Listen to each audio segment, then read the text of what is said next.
आप सभी को मेरा प्रणाम। तो यहाँ पर मैं आप सभी के लिए लेकर आई हूँ कार्तिक मास की कथाओं में श्याव्या की कथा या कहानी, जिसे दीपावली के अवसर पर सुना जाता है और कार्तिक मास में भी सुना जाता है। तो कार्तिक मास तो चल ही रहा होता है, दिवाली के दिन मेनली सुना जाता है और बाकी दिन भी जब भी पूजा पाठ की जाती है तो इस कथा को सुना जाता है।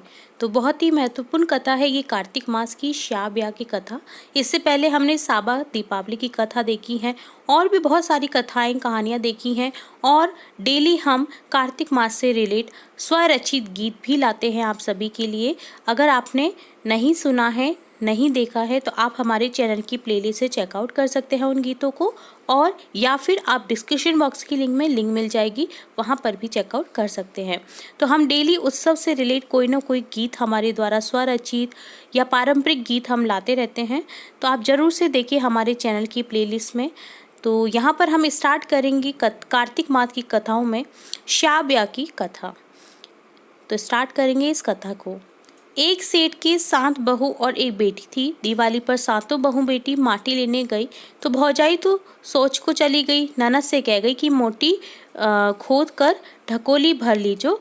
नंद माटी खोदने लगी तो साऊ बाऊ के बच्चे कट गए। अब ननद ने माटी खोद वो बंद कर दियो।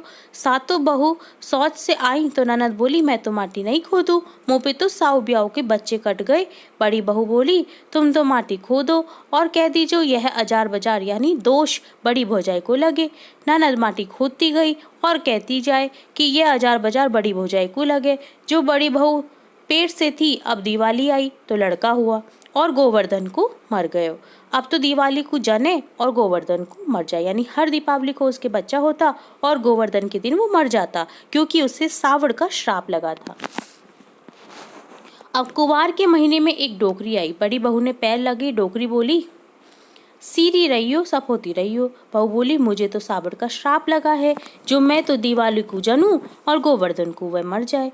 डोकरी बोली, दिवाली के दिन घर को खूब सजाना, ढकोली भर के पुआ बनाना, कोरे कोरे मटका पानी के भरना। रात को सावड़ माता आएगी, उसके पैर पकड़ लेना। बहू ने ऐसा ही किया। रात को सावड़ माता आई, बहू ने पैर पकड़ लिए। सावड़ माता बोली, पापन छोड़ मेरे पैर को। कत्ल करने वाली पापन बहू बोली, कतन करने वाली तो बहू बोली, माता मुझे माफ़ कर दे। बहू विनती करने पर भी माता ने क्या करा, उसे माफ़ कर दिया। बहू को सपूती कर दीन पहलो कान मस्को, तो एक बच्चा हो गयो। ये कोई चाहे तो दूसरा, दूसरा चाहे तीसरा, यानी एक बच्चे को जब वो कान मसती तो दूसरा हो जाता, दूसरे की करती तो तीसरा हो जाता, क्योंकि बच्चों को भैया चाहिए था।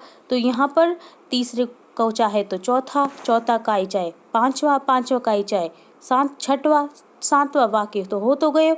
घर औरतें सब स्याऊ ब्याऊ पूजने लगी तो बोली कि सत रोहिणी आएगी, वाह से पहले ही कहानी सुन लो। बड़ी बहू आई, सातों छोरा ने को जो उसके छोरा थे, सातों छोरान को ओढ़ा पैरा के लाई।